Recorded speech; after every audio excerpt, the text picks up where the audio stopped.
अत्रे गट्टाच्या सर्व श्रोत्यांना नमस्कार. कुठलाही वक्ता हा श्रोत्यांशिवाय रिता असतो. त्यामुळे जेव्हा श्रोते येतात तेव्हा वक्ता आपली मतं अगदी उत्कृष्टपणे मांडू शकतो. काही जे ते श्रोते जमलेले आहेत ते या अत्रे गट्टाच्या प्रेमामुळे आलेले आहेत. काही लोक जे आहेत ते संपदा वागळे किंवा सुलभा आरोस्कर यांच्या प्रेमाने, किरण सुद्धा इथे काम करतात, त्यांचे मोठं काम चालू असतं. काही जे आलेले आहेत श्रोते ते काय टॉपिक आहे म्हणून बघायला आलेले आहेत. काही जण जे आलेले आहेत ते माझ्या प्रेमासाठी म्हणून आलेले आहेत. कारण काही नातेवाईक म्हणजे गजरे आहेत, माझे शाळेचे सगळे 2-3 मित्र सुद्धा आलेले आहेत. आता माझं बालपण मालवणात झालं. आता मालवणमध्ये काय व्हायचं की मालवण तसं लांब व्हायचं, मोठे मोठे वक्ते तिथे यायचे. पण मालवणात कसं होतं की जेव्हा चांगला जरी वक्ता आला, म्हणजे एकदा आचार्य अत्रे सुद्धा आलेले, आपले गुरुदंड होते, दरवर्षी येऊन व्याख्यान द्यायचे. पण मालवणचे काही श्रोते ना, ह्यो माका काय शिकवतो लो,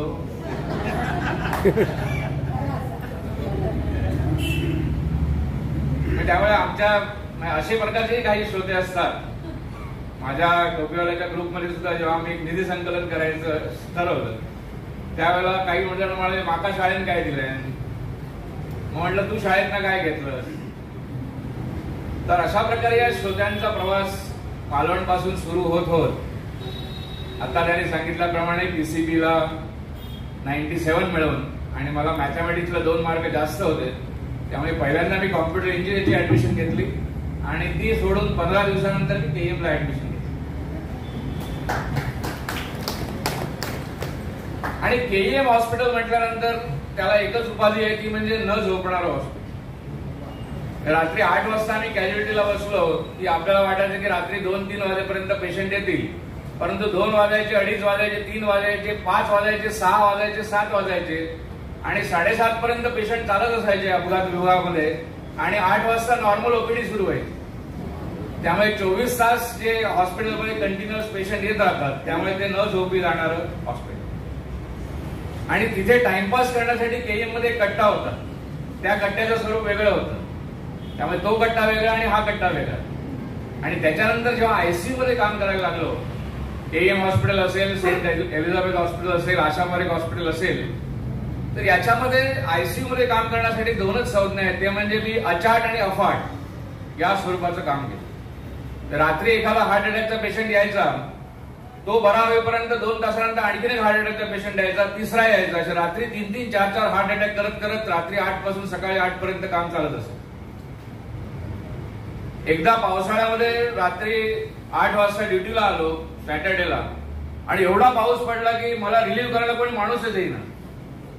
मग रविवारी काम केलं, रविवारी रात्री काम केलं, सोमवारी काम केलं, असं करत करत 72 तास मी ICU चालवतो. आणि त्याच्यानंतर एकदा असं ठरवलं की सर्वात जास्त आयुष्यातलं काम करायचं, आणि त्याच्यासाठी मी 8 तास सेंट एलिझाबेथ हॉस्पिटलमध्ये 8 ते 4 आणि रात्री 10 ते 6 आशा बारिक हॉस्पिटल, असं 16 तास कंटिन्युअस 1 वर्ष मी काम करायचो. आणि त्यामुळे एक लाखो पेशंट, आणि ते सुद्धा सिरियस नेचरचे, बघायची संधी मिळाली. आणि त्यानंतर सिप्ला कंपनीने मला ऍडवायझर म्हणून बोलावलं.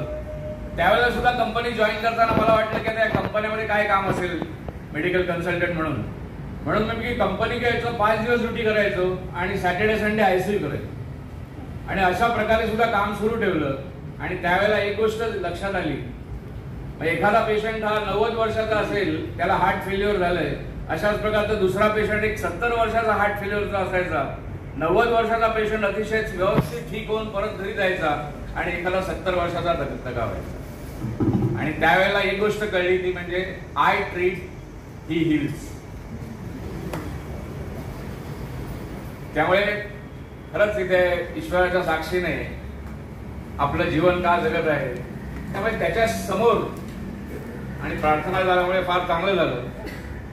म्हणजे हा जो कार्यक्रम ठरवलेला, तो ठरवलेला होता ऑक्टोबरमध्ये, परंतु ज्या दिवशी कार्यक्रम होता त्या दिवशी सकाळी जेव्हा बाहेर पडलो तेव्हा पूर्ण एकदम पावसाळी वातावरण होतं. म्हटलं अरे आज पावसाळी वातावरण आहे ऑक्टोबरमध्ये, आणि शेवटी त्या दिवशी एवढा पाऊस पडला मग यांचा फोन आला मला, म्हटलं ठीक आहे मी पुन्हा येईन. आणि त्याप्रमाणे मी आता इथे पुन्हा आलेलो आहे. आणि ज्यांनी मला बोलवलं आता त्यांनी माधवी किंवा विभाचं नाव घेतलं, त्यांनी रेफर केलं. परंतु योग असा असतो की आज त्या शेगावला गेल्या त्यांच्या मैत्रिणीबरोबर. तर आज बात करेंगे स्वास्थ्य की बात. 75 वर्षामध्ये काय झालं, 75 वर्षामध्ये काय झालं असं निवडणुकाच्या काळात आपण ऐकत असतो. परंतु 75 वर्षामध्ये 2 गोष्टी नक्की झाल्या. एक म्हणजे ज्या देशाने आपल्यावर 200 वर्ष राज्य केलं त्याच्या आर्थिक सत्तेला मात करत 75 वर्षामध्ये आपण इंग्लंडच्या पुढे गेलो.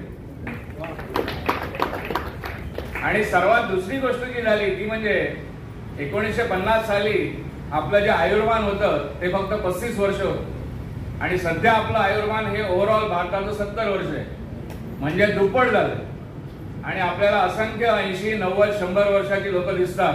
आणि या 86 वर्षाचे जे इथे आलेले आहेत त्यांच्यासाठी परत टाळ्या होऊन जाऊ दे. मानाने ते ज्येष्ठ आहेत. त्या शतकातला सर्वात म्हणजे आपण म्हणतो की मूवी ऑफ द सेंचुरी कुठला मूवी आहे?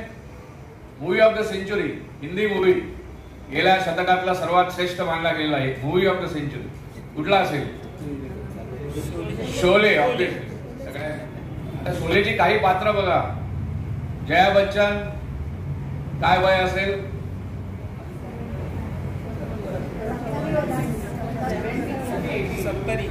हेमा मालिनी त्या दोघी 76 आहेत. हेमा मालिनी दिसते अजून 50ची. अमिताभ बच्चन 80, 82, 83. धर्मेंद्र 89, 88. म्हणजे बघा ती शोलेची जी आपले सगळे आता तुम्ही राजकारण विचार केलं, गेल्या वेळेला पावसाळ्यात भिजले आणि त्यामुळे त्यांना वोट्स मिळाली. यावेळेला पाऊस पडला नाही. शरद पवारांचं किती आहे? 85, 83 आहे. त्याच्यानंतर मनमोहन सिंग 92 आहे. अडवाणी 97 आहे. त्यामुळे आपले समाजकारणातले राजकारणातले अभिनयातले लोक आरामात 90 गाठलेली आहे. आणि जर गुगलवर तुम्ही टाईप केलं भारताचा सर्वात मोठा माणूस कोण आहे वयाने, तर स्वामी शिवानंद म्हणून आहेत. त्यांचं वय 125 मानलं योगाच्या सामर्थ्यावर. म्हणजे तुम्ही गुगलमध्ये टाईप करा तुम्हाला कळेल. आणि त्यांना 22 साली ऍक्च्युअली पद्मश्री दिलं. त्यांचं वय ते म्हणतात की योगाच्या ह्याच्यावर 125 आहे. त्यामुळे 125 आहे म्हटल्यानंतर 100ला काहीच प्रॉब्लेम नाही ना. माझं भाषण संपलं इथे. तर हे कारण काय? कारण हेल्थ मध्ये रिव्हॉल्युशन झालं. 20 वर्षामध्ये हॉस्पिटल झाली, नर्सिंग होम झाली, केमिस्ट शॉप झाली, वेगवेगळी लॅबोरेटरी झाल्या, औषध कंपन्या आल्या भरपूर. त्यामुळे अगदी 20-30% जगाला आपण औषध पुरवायला लागलो. मोठी क्रांती झाली. आणि औषध जे आहे ते अफोर्डेबल, ऍक्सेसिबल, अवेलेबल. औषधं अवेलेबल आहेत, अफोर्डेबल आहेत, ऍक्सेसिबल आहेत. म्हणजे मी जेव्हा इतकामध्ये होतो तेव्हा मलेरियाची जी गोळी आहे त्या मलेरियाची ट्रीटमेंट 10 रुपयात होते. Malaria virus malaria. परंतु क्लोरोक्विन जे आहे लॅरायगो ते 10 रुपये किंमत यायची फक्त. कटिंग चहा सुद्धा येत नाही पण त्यात मलेरिया ठीक होतं. युएसबी मध्ये होतो मेटफॉर्मिन. जगातल्या 30% लोकांना मेटफॉर्मिन युएसबी प्रोव्हाइड करते, ग्लायकोमेट. तर अशा प्रकारे जी औषध ह्याच्यामध्ये क्रांती झाली आणि त्यामुळे परदेशी लोक आपल्याकडे यायला लागले. मेडिकल टुरिझम वाढलं. म्हणजे जर तुम्ही चर्नी रोडला गेलात तर एक हॉस्पिटल आहे सैफी हॉस्पिटल. किती लोकांनी बघितलंय ते? बाहेरनं कसं वाटतं?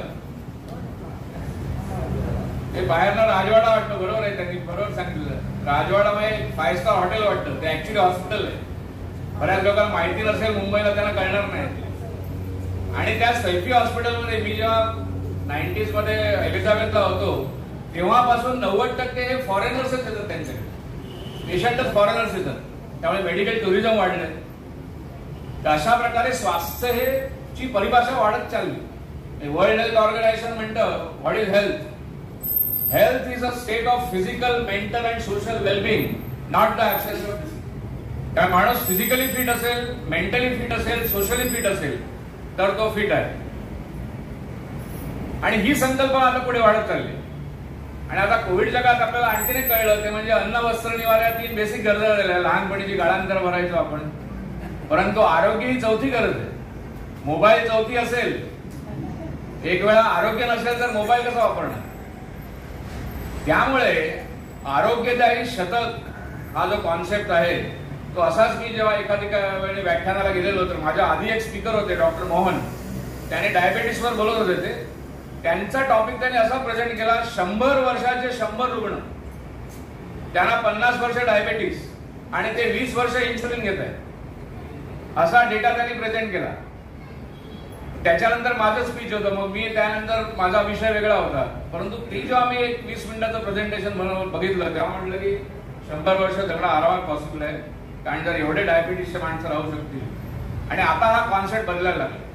म्हणजे पूर्वी आपण हेल्दी एजिंग म्हणायचो, म्हणजे एजिंग चांगलं व्हावं, तर आता नवीन कॉन्सेप्ट आहे रिव्हर्स एजिंग. तुम्ही 70चे आहात तर 60चे व्हा, 60चे असलात तर 50चे व्हा, आणि या कॉन्सेप्टला म्हटलं जातं रिव्हर्स एजिंग. त्यामुळे स्वास्थ्यात, आणि जर तुम्हाला असं रिव्हर्स एजिंग करायचं असेल, 100 वर्ष जगायचं असेल, तर पहिलं स्वास्थ्य म्हणजे शारीरिक स्वास्थ्य. वैज्ञानिक कवळ घेता नाम घ्या श्री हरीचे, सहज हनुमान होते नाम घेता पुकाचे, जीवन करी जीवित्वा, अन्न हे पूर्ण ब्रह्म. त्यामुळे जेवायला सुरुवात करताना आपण म्हणतो ते अन्न हे पूर्ण ब्रह्म मानलेलं आहे. आणि तेच वेस्टर्न सायन्स मध्ये जो हिपोक्रॅटिस सुद्धा मोठा मेडिकल सायंटिस्ट होऊन गेला, त्याने सुद्धा तेच म्हटलं, let food be the medicine and let medicine be the food. त्यामुळे सर्वात महत्वाची गोष्ट म्हणजे आहार आणि विहार. चांगला सकस आहार ठेवायचा, कार्बोहायड्रेट्स, प्रोटीन, लिपिड्स, 2 लिटर पाणी प्यायचं भरपूर, आणि विहार म्हणजे 45 मिनिटं चालायचं. म्हणून मी त्या आरोग्याला म्हटलं तुमच्या घरापासून चालत जाऊ आपण, काही प्रॉब्लेम करण्याची गरज नाही. आणि एक 15 मिनिटं उन्हात बसायचं व्हिटॅमिन डी साठी, कारण व्हिटॅमिन डी इम्युनिटी वाढवतं. त्यामुळे आहार, विहार आणि vitamin D, immunity, healthy habits ठेवायच्या. म्हणजे या कोविडने जगाला हात धुण्याची साथ लावली, परंतु आपल्या भारतीयामध्ये हात धुण्याची प्रथा ही फॉरेन मध्ये नाहीये, परंतु त्या फॉरेन वाल्यांनी आता हात धुवायची सवय लावली. त्यामुळे काही काही सवयी या फार महत्वाच्या आहेत, आणि काही काही बॅड सवयी ज्या आहेत त्याचा प्रॉब्लेमॅटिक आहे. आपला स्मोकिंगच्या बाबतीत एक वाक्य आहे, quitting smoking is very easy, I have tried it many times. Alcohol विषयी चांगलं वाक्य आहे, I only drink beer on the days that ends with Y. आणि संडे टू सॅटर्डे सगळे डेज वाय मध्ये सेंड होतात. Obesity runs in my family, obesity runs in my family, the problem is nobody runs in your family. आणि आता नवीन जो प्रकार आहे तो म्हणजे सध्याचा नवीन प्रकार इज स्मोकिंगची जेवढी रिस्क आहे तेवढी सिटिंगची risk. Sitting risk is almost equal to smoking. जर आपण 2 तास एका ठिकाणी बसून राहिलो तर त्याची जी कार्डियक रिस्क आहे ती ऑलमोस्ट स्मोकिंगची सेम आहे. त्यामुळे या हॅबिट्स आपल्याला बदलायला लागतील, काही गोष्टींपासून दूर राहायला लागेल. आणि सर्वात महत्वाची गोष्ट म्हणजे हेल्थ इन्शुरन्स. भारतामध्ये अजून 10 ते 15% लोकच हेल्थ इन्शुर्ड आहेत, आणि परदेशात बघितलं तर 80%, 90%. त्यामुळे पुढच्या दशकामध्ये इन्शुरन्स सेक्टर हा भारतामध्ये मोठा होणार आहे, and almost 100% people will be health insured. त्याचा जो तोटा नंतर 50 वर्षानंतर 60 वर्षानंतर तो होणार नाही.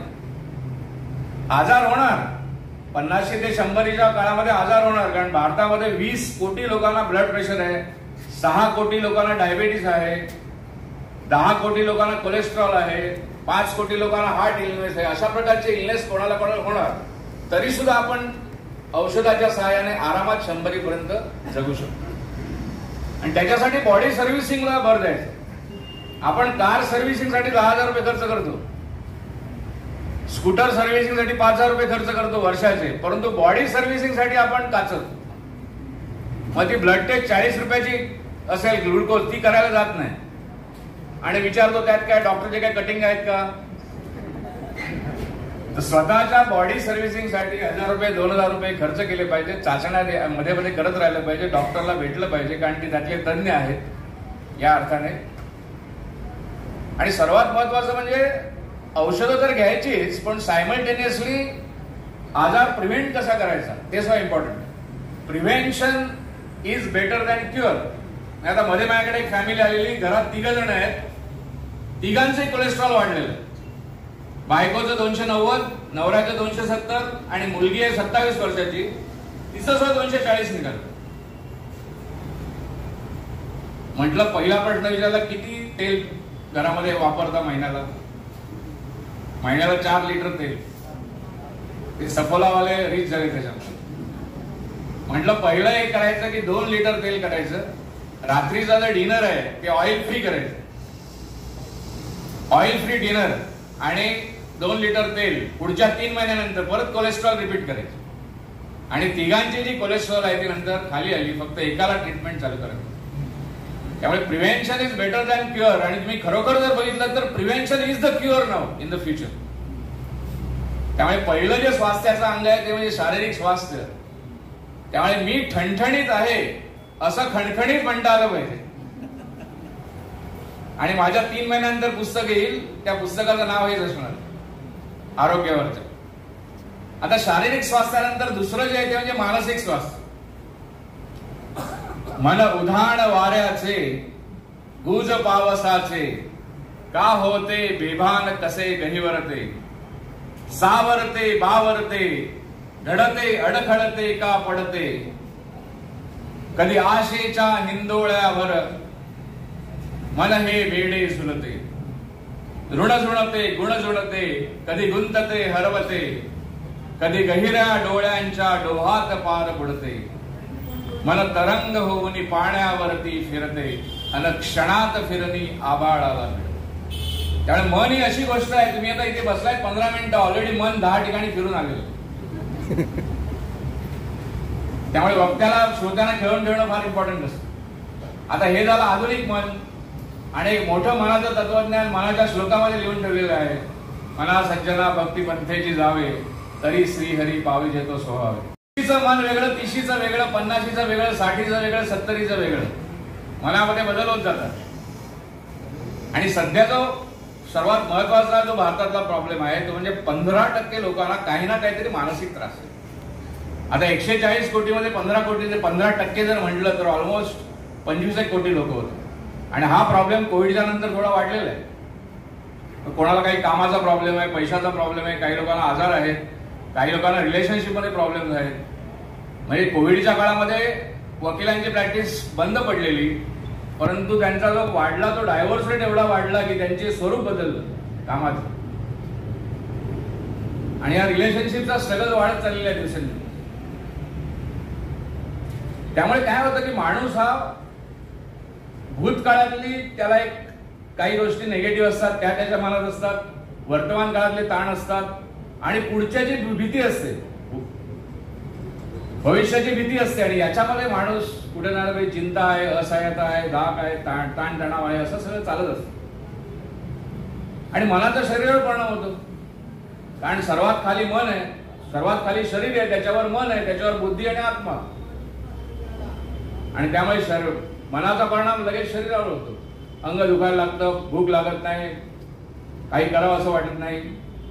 आणि सर्वात महत्वाची गोष्ट जी आहे ती म्हणजे गिगो. गिगो म्हणजे garbage in and garbage out.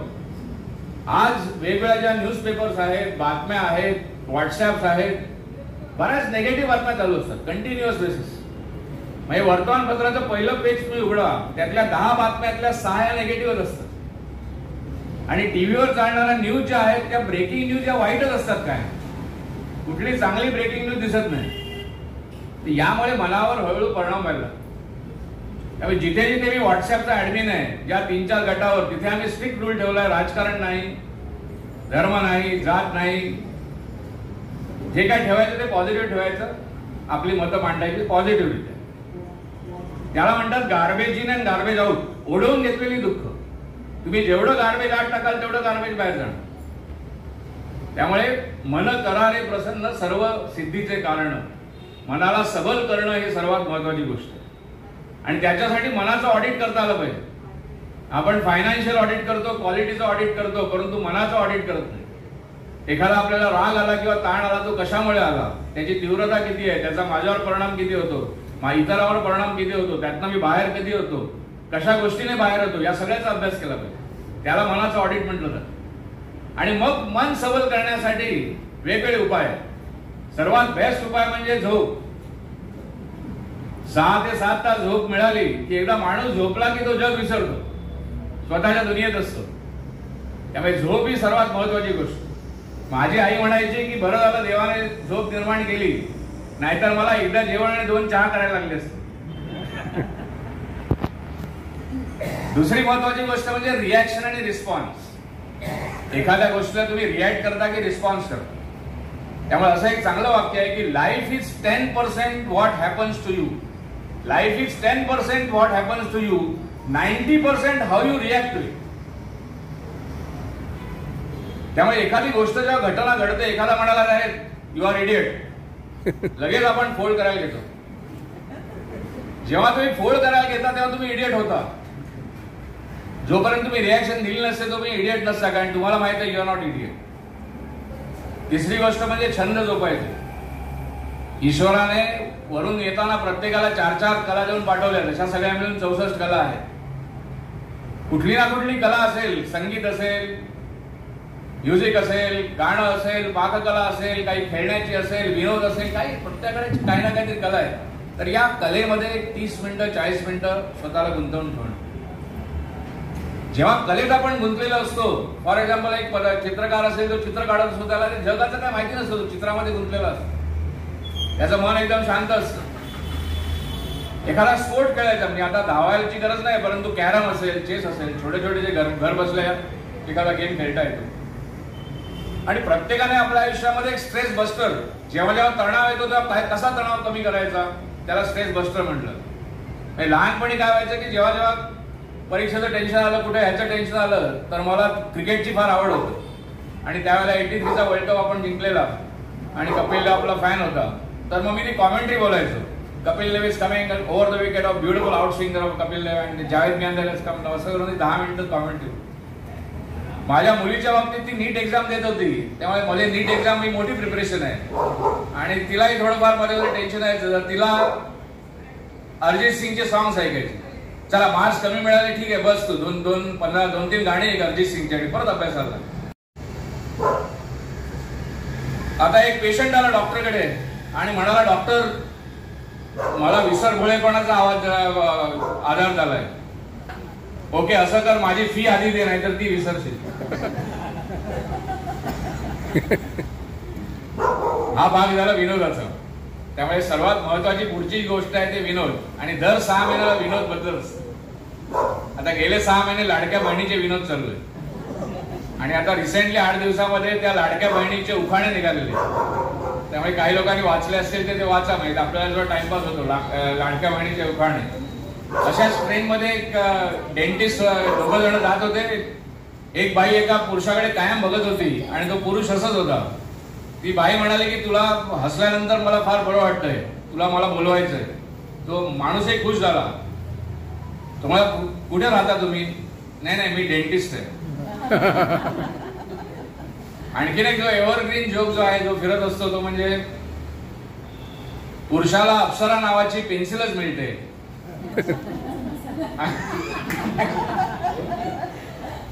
आणि स्त्रीला बादशाह नावाचा फक्त मसाला मिळतो. तर अशा प्रकारे हा जो विनोद आहे हा गेल्या 10 वर्ष व्हॉट्सअपवर येत असतो. त्यामुळे विनोदाची साथ हे करायची, विनोदी पुस्तकं वाचायची. मी तर काय केलं, व्हॉट्सअपचा उपयोग फक्त एकाच गोष्टीसाठी करतो. ते विनोद आलेले असतात ते बाजूला काढून ठेवले, विनोदाची एक गॅलरी बनवली. त्यामुळे बोर झाल्यानंतर ते विनोदाची गॅलरी चाळायची, टाइमपास होतो. पुढचं म्हणजे सेल्फ टॉक. घरी गेल्यानंतर एक 10 मिनिटं रात्री डायरी लिहायला लागायचं की दिवसभरामध्ये कुठल्या छान छान गोष्टी झाल्या. मग दररोज 2-2, 3-3 तरी गोष्टी लिहिता येतात. म्हणजे आज तुम्ही चालू करा आणि आज लिहा की डॉक्टर अभ्यंकरांचं एक व्याख्यान झालं. तर अशा प्रकारे एक 15 दिवस मी लिहिल्यानंतर तुम्ही 15 दिवस जर चालले, तुमच्या लक्षात आले 15 दिवसामध्ये माझ्या आयुष्यामध्ये 30-40 मस्त चांगल्या चांगल्या घटना झाल्या. केवढं आयुष्य फार चांगलं झालं. त्याला म्हणतात सेल्फ टॉक. कधी कधी ब्रेक घ्यायचा, 2 दिवस जाऊन सॅटर्डे संडे आजूबाजूला मुंबईच्या अलिबाग आहे, इकडे लोणावळा आहे, किंवा कोणाच्या दुसऱ्याच्या घरी जाऊन राहायचं. आणि जेव्हा जेव्हा अतिशय मोठा प्रॉब्लेम होतो की या प्रॉब्लेम मध्ये फार डिफिकल्टी आहे, तर मग सर्वात शेवटी मौनम सर्वार्थ साधन, शांत राहायचं. मध्ये एक आर्टिकल आलं, त्याच्यात लिहिलेलं की मनप्रस्थाश्रम, जसा वानप्रस्थाश्रम मनप्रस्थाश्रम, मन शांत ठेवणं. Yesterday I was clever. I wanted to change the world. Yesterday I was clever. I wanted to change the world. Today I am wise. I am changing myself. आपण पूर्ण आयुष्य आपलं दुसऱ्यांना बदलण्यात लावतो, परंतु जेव्हा आपण स्वतः बदलू तेव्हा आयुष्य आणखी आनंदी.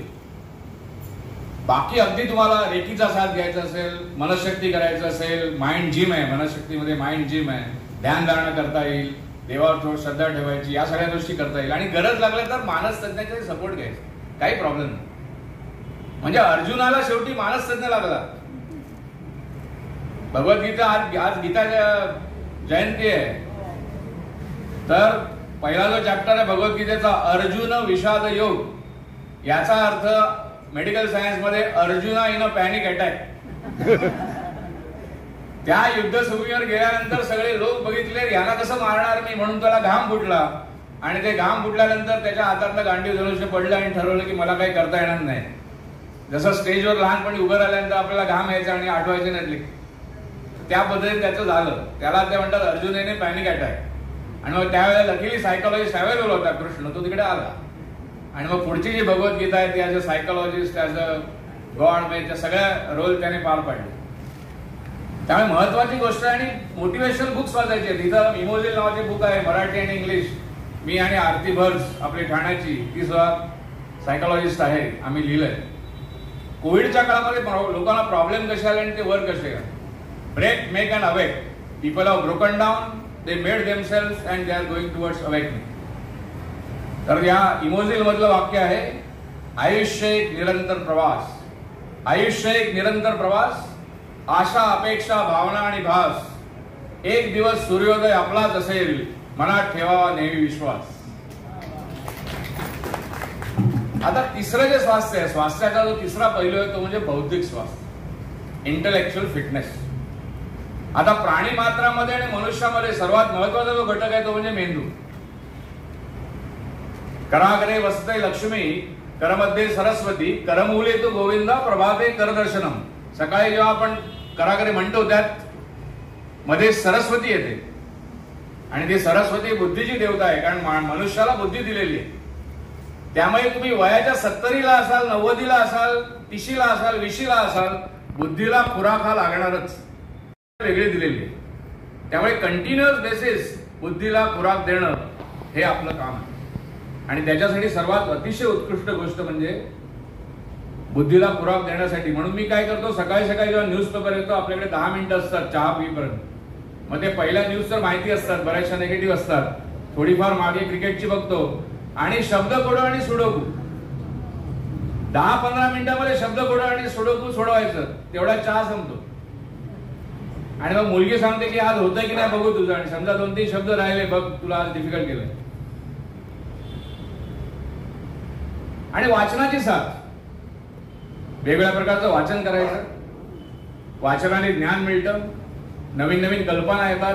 म्हणजे लेखक किंवा कवी केवढं लिहितात. म्हणजे एका काळामध्ये कालिदासाने त्यावेळेला मेघाच्या सहाय्याने आपल्या प्रेमिकेला पत्र पाठवलं.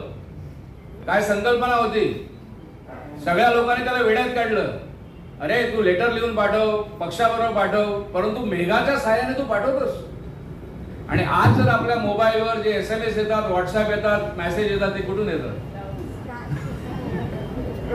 तर ते मेघाद्वारे देतात. ते त्या कालिदासाने तेव्हा बघितलेलं आणि आज ते सत्य झालं. केवढी प्रतिभा आहे. पुस्तकामुळे व्यक्तिगत विकास होतो, सामाजिक कौशल्य आपल्याला आत्मसात करता येतात. प्रवास वर्णन म्हणजे ऑस्ट्रेलियाला 2 लाख खर्च करण्यापेक्षा एक मस्तपैकी पुस्तक घ्यायचं, प्रवास वर्णन वाचायचं ऑस्ट्रेलियाचं, कारण तसं ऑस्ट्रेलिया फार छोटं आहे. आणि चांगले गुगल मध्ये ऑस्ट्रेलियाचे फोटो बघायचे. 2 लाखाचा खर्च संपला 300 रुपयाच्या पुस्तकामध्ये. विनोदी वाचायचं, आचार्य अत्रे, पु ल देशपांडे, दमा मिरासदार. आणि सर्वात महत्वाचे आत्मचरित्र वाचायचे. माणसं घडली कशी. माझ्या आयुष्यामध्ये ऑलमोस्ट 100 आत्मचरित्र मी वाचलेली आहे. मग ती माझी जन्मठेप असेल किंवा महात्मा गांधीविषयी आमच्या घरात थोडं निगेटिव्ह होतं, पण ज्या वेळेला मी एक्सपिरियन्स ऑफ ट्रूथ किंवा सत्याचे प्रयोग हे पुस्तक वाचलं आणि ते जे पुस्तक आहे ते 1920 साली संपतं, एवढं मोठं निर्माण केलं त्यांनी. आणि इतर नाही, समाजसेवक प्रकाश वाटा असेल, बेदींचं आय डेअर म्हणून आहे, त्यांनी आपल्या तुरुंगाचं कसं रूपांतर मंदिरामध्ये केलं. सचिन तेंडुलकरचं आहे, सोनाली कुलकर्णीने प्रसंग लिहिले, तिने लिहिले सो कूल. सो कूल म्हणजे सोनाली कुलकर्णीचा शॉर्ट फॉर्म आहे.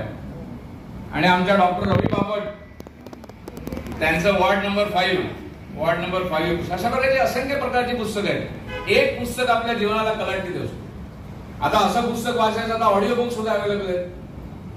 पुस्तकं वाचायची नसतील तर ऐकायची. पुस्तकं वाचता इन्फॉर्मेशन व्हॉट्सअप आणि माध्यमात गुगलमध्ये एवढी इन्फॉर्मेशन आहे, चांगली इन्फॉर्मेशन वाचायची, बुद्धीला खुराक द्यायचा.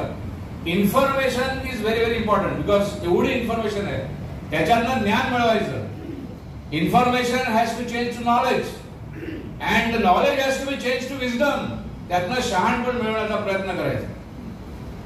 वाचाल तर वाचाल, कोणी म्हटलंय? वाचाल तर वाचाल संदेश आंबेडकरांचा. वाचाल तर वाढाल आणि वाचाल तर आनंदी व्हाल, हे पुढे मी ऍड केलं. आता यशवंतराव चव्हाणांनी त्यावेळेला सांगितलेलं की गाव तिथे ग्रंथालय, जिथे जिथे गाव असेल तिथे ग्रंथालय पाहिजे, ही संकल्पना. म्हणजे केवढे विचारी ते नेते होते त्या काळातले. म्हणून महाराष्ट्र नंबर 1 केलं, अजून सुद्धा नंबर 1 आहे. त्याचप्रमाणे जी ग्रंथ तुमच्या दारी योजना ठाण्यात सुद्धा सुरू आहे. जोशी आहेत, आता केळकर बघतायत. 60 ते 70 ठिकाणी सोसायट्यामध्ये आहे. मुंबईमध्ये 150 सेंटर, म्हणजे गोरेगाव मधनं 5 सेंटरने सुरू करत करत भाईंदर पासून मंत्रालयापर्यंत माझ्याकडे 150 सेंटर्स आहेत. ज्येष्ठ नागरिक संघ, शाळा, कॉलेज, क्लासेस, आश्रम, मंदिरं, LIC ऑफिस, बँक, अग्निशामक दल, पोलीस आणि सर्वात इम्पॉर्टंट आर्थर रोड जेलला सुद्धा पेटी आहे. जिथे जिथे वाचकाचा ग्रुप जमेल तिथे पुस्तकं पोहोचवायची. आणि आमचा जो ब्रिज आहे ते म्हणजे सोसायटी ते ग्रंथपेठ. वाचन संस्कृती मराठी वाढली पाहिजे. कुसुमाग्रज प्रतिष्ठान नाशिकची जी योजना परदेशात सुद्धा आहे, पूर्ण परदेशात आहे, पूर्ण भारतभर आहे. तर हे जे आहे ते बौद्धिक स्वास्थ्य. त्याच्या पुढचं जे आहे ते व्यावसायिक स्वास्थ्य, ऑक्युपेशनल फिटनेस. आपलं जर आयुष्य 24 तासाचा बघितला दिवस, 8+8+8, 8 तास जे आपला व्यवसाय किंवा नोकरीमध्ये जातात, 8 तास हे फॅमिली, सोसायटी आणि 8 तास स्वतःचे, 8+8+8. त्यामुळे व्यावसायिक स्वास्थ्य सुद्धा महत्वाचं आहे. अनंतामोची ध्येया शक्ती, अनंत अनाशा किनारा तुला पामराला. प्रत्येक माणसाने 5-5, 6-6 वर्षामध्ये नवीन नवीन ध्येय बघितली पाहिजे. आपण शाळेत होतो वेगळं ध्येय होतं, कॉलेजमध्ये वेगळं होतं, आपण नंतर 30शीत आलो वेगळं ध्येय, 40शीत, 50शीत, 60शीत, 70शीत. दर 5 वर्षाला काही ना काही ध्येय घ्यायचं आणि पुढे जायचं. दर 5 वर्षाला स्वतःला rediscover, rethink and redesign. Rediscover म्हणजे स्वतःला नवीन शोधायचं, रिथिंक नवीन विचार करायचा, आणि रिडिझाईन म्हणजे स्वतःला नवीन आकार द्यायचा. आणि त्याच्यासाठी सर्वात उत्कृष्ट मॉडेल जे आहे ते म्हणजे KSA, knowledge, skills and attitude. नवीन नवीन ज्ञान काय मिळवत राहायचं. माझ्या वडिलांनी 60ला रिटायर्ड झाले, ते प्रिन्सिपल होते आर्ट्स कॉमर्स कॉलेजचे. त्याच्यानंतर पुढे 10 वर्ष MA ला जाऊन शिकवायचे रत्नागिरीला. मध्ये आता आमच्या सोसायटीत एक होते, त्यांनी वय वर्ष 74, त्यांनी ठरवलं की मी आता पेटी शिकणार आणि पुढच्या सोसायटीच्या प्रोग्राम मध्ये मी पेटी वाजवणार, एक गाणं. आणि पुढच्या 1 वर्षामध्ये पेटी शिकून त्यांनी पहिला कार्यक्रम म्हणून, कार्यक्रम सुरण्याच्या अलीकडे पेटी आणून ठेवली आणि पहिलं गाणं वाजवलं 5 मिनिट. माझ्या सासूबाई जेव्हा 55 वर्षाच्या होत्या त्यावेळेला ते सांगली बँक होती त्यांची, आणि ती सांगली बँक घेतली ICICI. आणि सांगली बँक अशी आणि ICICI पूर्ण टेक्नॉलॉजी. ऑलमोस्ट सांगली बँकेच्या सगळ्या लोकांनी नोकऱ्या सोडल्या, BRS घेतली. माझ्या सासूबाई ठेवलं त्याने काय बघताय, ICICI काय शिकवते ते बघू. आणि मग त्याने ते ऑरेंज ड्रेस बेस घालून सगळं शिकून, ट्रेनिंग घेऊन, त्याच्या नोट्स बनवून, कारण पहिल्या वर्षांची नोट्सची सवय होती, त्या MSc झालेल्या होत्या, आणि सगळ्या एवढ्या नोट्स वगैरे त्यांच्याकडे, आणि ते सगळं ऑपरेट करायला शिकलं शेवटच्या 3 वर्षामध्ये. आणि नंतर मॅनेजर जे होता, यंग मॅनेजर यायचा आणि ती मुलं यायची, ते शंका विचारायला तेव्हा वो गदरे मैडम के पास जाना, उसका सब लिखा हुआ है.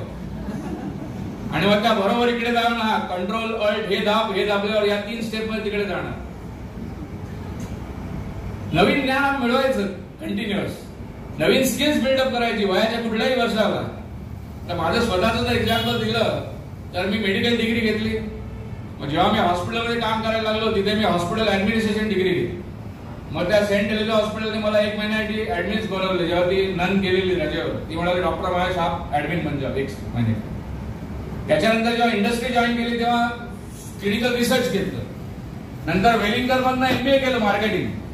ते एवढे खुश झाले की एक डॉक्टर मार्केटिंगचं डिग्री घेतोय. ते म्हणाले सर एका वर्षामध्ये तुम्ही केलं तर इंटरनॅशनल मार्केटिंग. मग आणखी एक डिग्री घेतली international marketing MBA. Design thinking नावाची डिग्री घेतली. आता पुढे मी AI ची डिग्री घेतोय, कारण फ्युचर AI आहे ना.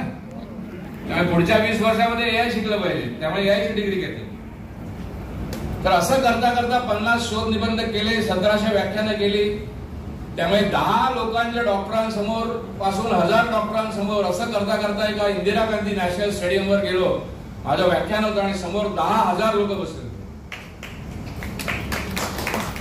45 मिनिटाचं व्याख्यान होतं आणि शेवटच्या 15 मिनिटांमध्ये मला थांबायला लागलं, कारण सगळे लोक बघायला लागले. कारण अमिताभ बच्चन आला आणि अमिताभ बच्चन समोर असे येऊन बसले आणि त्यांनी 15 मिनिटं माझं व्याख्यान ऐकलं आणि आल्यानंतर वर येऊन स्टेजवर त्यांनी शेक हँड केलं आणि गिफ्ट दिलं.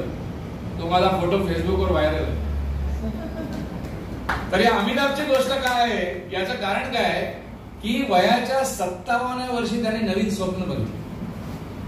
म्हणजे एकेकाळी अमिताभ बच्चन हा श्रेष्ठ ऍक्टर होता, भरपूर त्याला बक्षिसं मिळालेली. आणि नंतर त्याने ठरवलं प्रोडक्शन करायचं आणि ABCL काढली भावाने आणि त्याने, आणि ती ABCL बुडली. आणि या इतका फार्मामध्ये त्या अमिताभ बच्चनचा स्टेक होता. मग त्याने ते पैसे काढून घेतले आणि पैसे दिले आणि तो गेला. मग सगळे 90 कोटी उरलेले अमिताभच्या डोक्यावर होते. त्याला सकाळी सकाळी फोन करायचे सगळे, सर कब पैसा दे रहे हो, पैसा कब दे रहे हो.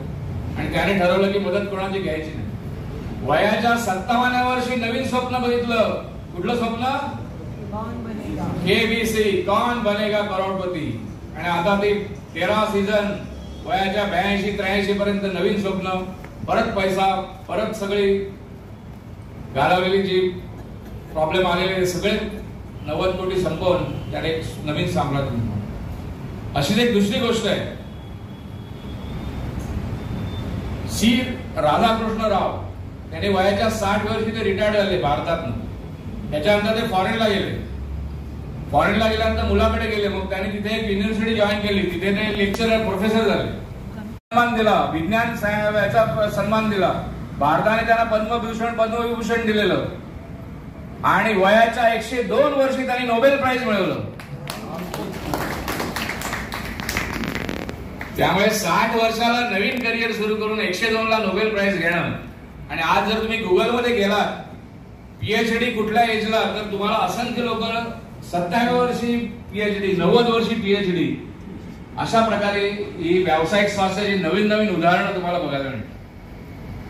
त्यामुळे व्यावसायिक स्वास्थ्य हे 70ला 80ला तुम्ही स्वप्न बघू शकता पुढच्या 20 वर्षासाठी. आणि त्याच्यासाठी एक एक्सलन्स शोधायचा. म्हणजे Sachin Tendulkar excellence in cricket, Lata Mangeshkar excellent in music, Abdul Kalam, Ratan Tata, त्या क्षेत्रातलं एक्सलन्स, त्याचा पाठलाग करायचा. मैं आपल्या 3 इडियट मूवी मध्ये एक वाक्य आहे, सक्सेस के पीछे मत दौड़ो, एक्सलन्स का पीछा करो, सक्सेस अपने आप पीछे आते रहे. त्यामुळे वयाच्या कुठल्याही वर्षी, आता यांनी रिटायर्ड झाल्यानंतर सरांनी एक्झाम्पल दिलं, त्यांनी ज्योतिषशास्त्रामध्ये विशारद मिळवले आणि ज्योतिषचा मोठा मराठी आपले हे करतात. पूर्ण करिअर नवीन, एक जॉब झाल्यानंतर नवीन करिअर आणि नवीन ग्लॅमर. कुठल्याही वयाचं बंधन नाही. पुढचा जो स्वास्थ्याचा पैलू आहे तो म्हणजे सामाजिक स्वास्थ्य, सोशल फिटनेस. देहाकडून देवाकडे जाताना देश लागतो आणि आपण त्या देशाचे देणे आहोत. सावरकर. प्रत्येक माणूस हा स्वतःसाठी जगतो, आपल्या कुटुंबासाठी जगतो, नंतर शेजाऱ्यापाऱ्यांसाठी, नातलगांसाठी जगतो, समाजासाठी जगतो. असं हळूहळू त्याचं स्वरूप वाढत जातं. त्यामुळे अखेर आपल्याला लक्षात येतं समाजसेवा हीच ईश्वर सेवा. New world is a communication and collaboration. संपर्क साधणं, सहयोग करणं, एकमेकाला मदत करणं. बरेच लोक मदत करतात पण त्यांना मदत घ्यायला वाईट वाटतं. मदत घ्यायलाही शिकलं पाहिजे. मदत करायची आणि मदत घ्यायची. खरा तो एकची धर्म जगाला प्रेम अर्पावे. असे जे आपणापाशी असे वित्त वा विद्या. आपल्याकडे वित्त असेल तर वित्त, आपल्याकडे विद्या असेल तर विद्या. सदा ते देतची जावे जगाला प्रेम अर्पावे. भरावा मोद विश्वात, भरावा मोद विश्वात. असावे सौख्य जगतात. सदा हे ध्येय पूजावे जगाला प्रेम. काहीतरी देत जाऊ. कोविडच्या काळामध्ये भारत हा पहिला देश आहे की तो पूर्ण कोविड मधनं बाहेर पडला. USA सुद्धा बाहेर पडलं नव्हतं. याचं कारण भारतामध्ये लाखो सामाजिक संस्था होत्या. छोटे छोटे गट होते ते लोकांना मदत करायला धावले, अन्न द्यायला धावले, ऑक्सिजन सिलेंडर पुरवायला धावले, रेमडेसिवीर द्यायला धावले, त्यांना ऍडमिट करायला मदत केली. अशा प्रकारे या छोट्या छोट्या संघटनांनी, आणि हे एक अतिशय उत्कृष्ट उदाहरण आहे सामाजिक स्वास्थ्याचं. सगळेजण एकत्र आलेले आहेत कट्ट्याच्या मार्फत. मी स्वतः एक आता जसं सांगितलं 10 ते 15 NGOs वर काम करतो. नंतर तुमच्या दारी हा प्रोजेक्ट आहे. आदिवासी विकास मध्ये सक्षम फाउंडेशन नावाची एक संस्था आहे. अभिषेक संस्था आहे. मेडिकल क्षेत्रामधल्या 3-4 संस्था आहेत. राजहंस प्रतिष्ठान आहे. इंडियन ड्रग मॅन्युफॅक्चर असोसिएशन आहे. शाळांच्या मध्ये विद्यावर्धिनी संस्था म्हणून गोरेगावात आहे, त्याचा मी अध्यक्ष आहे. आमच्या टोपीवाला हायस्कूलचे माझे मित्र आलेले आहेत खास माझ्या प्रेमाखातर. तर टोपीवाला हायस्कूलसाठी सुद्धा मी काही ना काहीतरी करत असतो. आणि माझ्या कॉलेजमध्ये KEMच्या जी कमिटी आहे, गोजुमॅ गॅलियम, त्या कमिटीवर सुद्धा काम करतो. काही ना काहीतरी कंटिन्युअसली करत राहिले पाहिजे. म्हणजे तुम्ही पैसाच द्या असं काही नाही. पैसा नसला तर पैसा द्या, थोडा वेळ असेल तर वेळ द्या, काही योजना असतील तर त्या करा, काही नाही तर मार्केटिंग करा. 10 लोकांकडे पैसे मागायचे, आपण नाही दिले तरी 10 किंवा 1 माणूस देतो, ते आपल्या नावावरच पुण्य लागलं. देणाऱ्याने देत जावे, घेणाऱ्याने घेत जावे. घेणाऱ्याने एक दिवस देणाऱ्याचे हात आहे. असं एक चांगलं पुस्तक आहे. त्या पुस्तकाचा जो लेखक आहे तो एकदा जगामध्ये श्रीमंत गोष्ट काय आहे त्याचा शोध घ्यायला.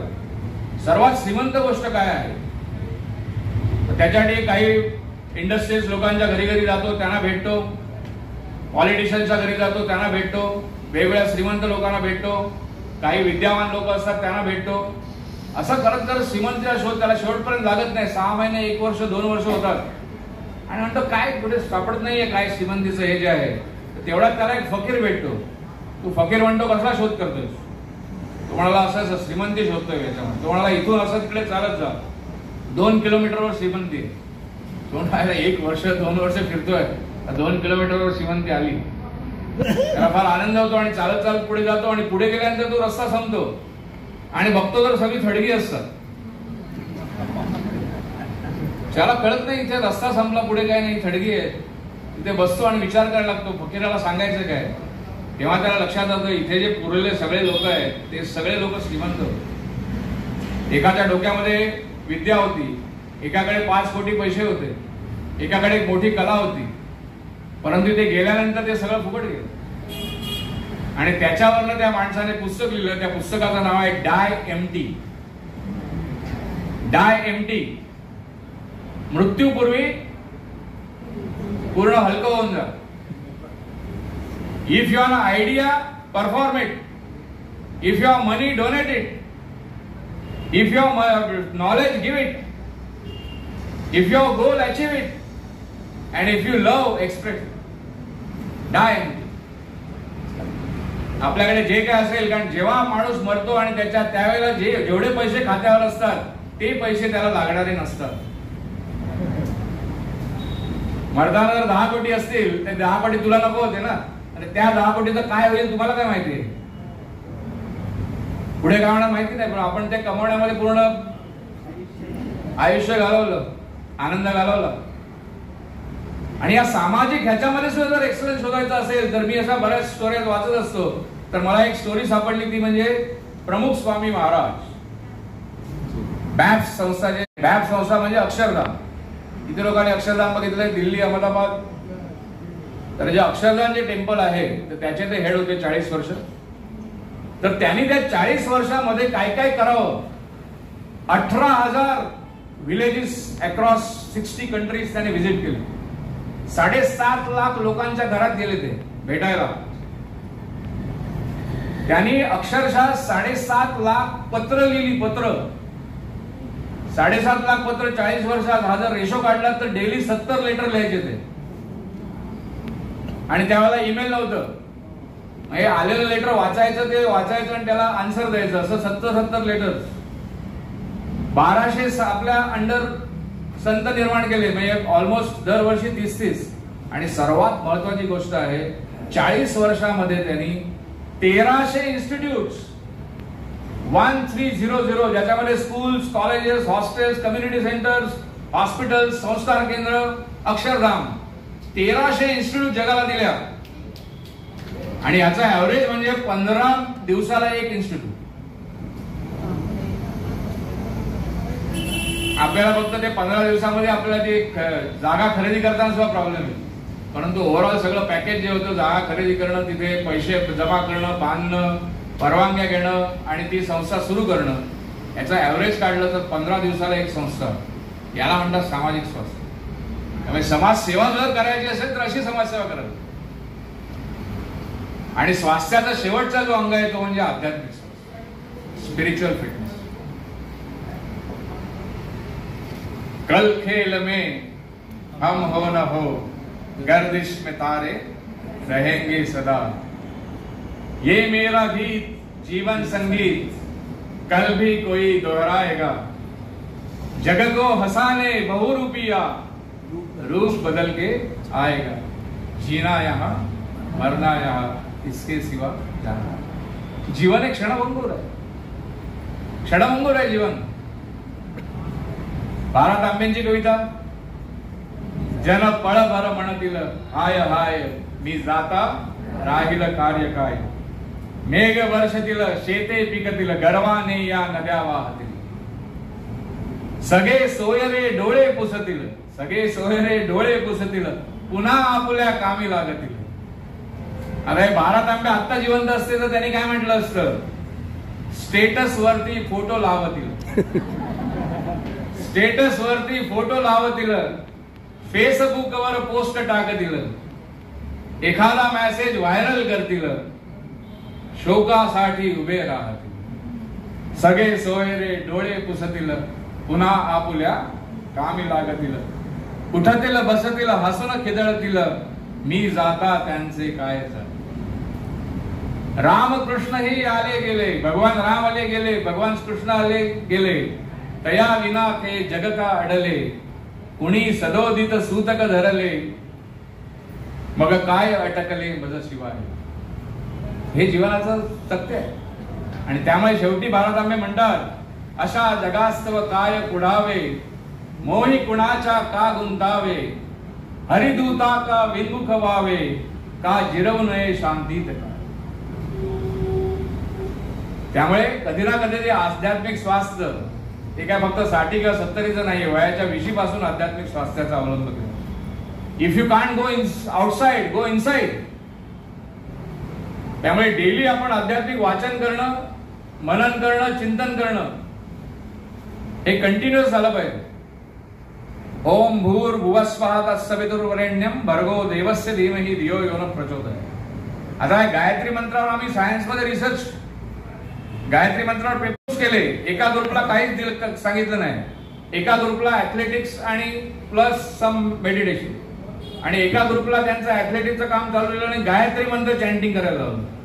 आणि 3 महिन्यानंतर परफॉर्मन्स बघितला तर त्या ऍथलेट्स मध्ये त्यांचं कॉन्सन्ट्रेशन वाढलेलं, त्यांची मेमरी वाढलेली, त्यांचं टेन्शन कमी झालेलं आणि ओव्हरऑल त्यांचा परफॉर्मन्स वाढला.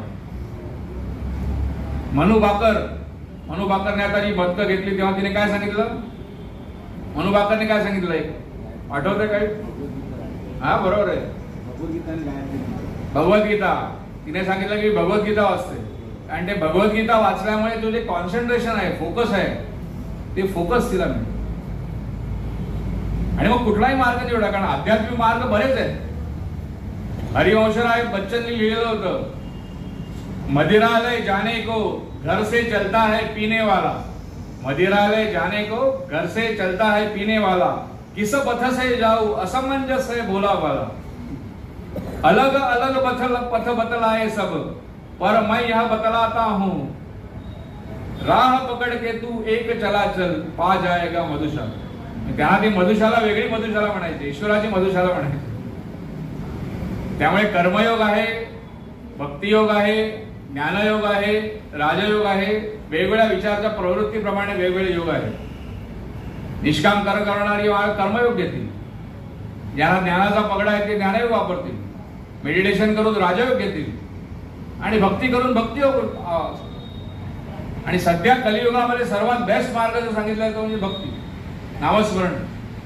ओम गणेशाय नमः म्हणा, ओम नमः शिवाय म्हणा। देवी मानसिक स्वास्थ्य, बौद्धिक स्वास्थ्य, व्यावसायिक स्वास्थ्य, सामाजिक स्वास्थ्य आणि आध्यात्मिक स्वास्थ्य, आणि याला वेलनेस म्हणतात। सध्या तुम्ही बघितलं याला म्हणतात वेलनेस, आणि सर्वात इम्पॉर्टंट म्हणजे health to wellness and wellness to happiness. शेवटी आयुष्य कशासाठी आहे तर आयुष्य हे आनंद घेण्यासाठी आहे। आयुष्य तुझे वर्षात नको तू तोलू, आयुष्य तुझे वर्षात नको तू तोलू, ओंजळीत गळण्या नको चिरंतर झेलू। हा देह विनाशी फक्त बदलतो धाम, हा देह विनाशी फक्त बदलतो धाम। आयुष्य खरे तर एक जन्माचा मुक्काम। आयुष्य म्हणजे एक जन्म आहे, 60 वर्ष, 70 वर्ष, 90 वर्ष, 100 वर्ष, त्या कालावधीमध्ये आनंद घेण्याचा प्रयत्न करायचा, प्रत्येक क्षणाचा आनंद घ्यायचा। इथे आता आपण जमलेले आहोत, 1 तास आनंद घ्यायचा, 10 लोकांना भेटलं आनंद घ्यायचा। आता वेगवेगळे देश वेगळा विचार करतायत। महाराष्ट्रामध्ये आता मिनिस्ट्री कोणाला मिळणार ह्याच्यावर संघर्ष चालू आहे। तर बरेचशा देशांनी नवीन मिनिस्ट्री काढली, त्या मिनिस्ट्रीचं नाव आहे हॅपीनेस मिनिस्टर। जसा फायनान्स मिनिस्टर आहे, HR मिनिस्टर आहे, त्याचप्रमाणे एज्युकेशन मिनिस्टर आहे, तसा हॅपीनेस मिनिस्टर भूतान या देशाने सुरू केलं हॅपीनेस मिनिस्टर। म्हणजे ते GDP जसं बघतो आपण GDP, तसं ते बघतात ग्रॉस हॅपीनेस इंडेक्स। आपल्या देशातले लोक आनंदी आहेत की नाही। ऑलमोस्ट 10 ते 12 कंट्रीजने आता हॅपीनेस मिनिस्टर टाकलं। आता आपल्या इंडियामध्ये हॅपीनेस मिनिस्टर कधी येईल बघूया। सध्या लोक हे गृह खात्यासाठीच मारामारी करतात। त्यामुळे आनंद ही जी गोष्ट आहे ती सर्वात जीवनामध्ये फार महत्वाची। आज आता घरी गेल्यानंतर एक गोष्ट करायची, ती म्हणजे आपल्या ज्या मोबाईलमध्ये 5000 कॉन्टॅक्ट्स आहेत त्यातल्या किती लोकांनी आपल्याला मदत केली किंवा किती लोकांनी आपल्याला आनंद दिला त्यांची यादी करायची, लिहायला सुरू करायचं। मग तिथे आई वडील येतील, भाऊ भावानी असायला वाढत जाणार लिस्ट। 1000-1500 लोकांनी तुम्हाला काय ना काही छोटी मदत जरी असेल, छोटी मदत मोठी मदत अशी लिस्ट करत जायची। 5000 कॉन्टॅक्ट मधले 1500 लोकांची लिस्ट होईल की ज्यांनी तुम्हाला काही ना काहीतरी मदत केली, तुम्हाला आनंद देण्याचा प्रयत्न केलाय। आणि दुसरा कागद घ्यायचा, त्या कागदावर उलट लिहायचं आपण किती लोकांना मदत केली, आपण किती लोकांना आनंद दिलाय, आपण किती लोकांना मदत केली। ज्या दिवशी दुसरी यादी पहिल्यापेक्षा जास्त होईल तुमचं जीवन सार्थक झालं।